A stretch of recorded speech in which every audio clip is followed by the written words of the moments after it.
Hey everyone, in today's video I will show you how to connect Shopify to Brevo in just a few steps. So let's get started. First, open your Shopify store and search for Brevo.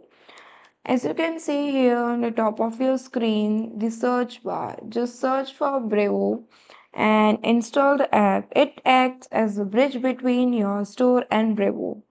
Next, log into your Brevo account during the setup process.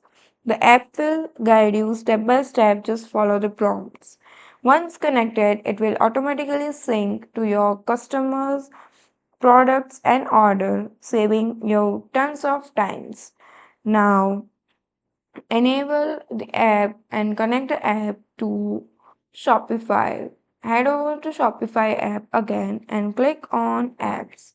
Now, as you can see here, the add icon. Click on this and at the bottom option you will find discover more in Shopify app store. Click on this and this will open this kind of interface. Now at the top of your screen you will see here the search bar. Search for Brevo here, and once you get it, click on this and click to the open button. Once you are in, you have successfully connected Shopify to Brevo. So that's all for today. Thank you for watching.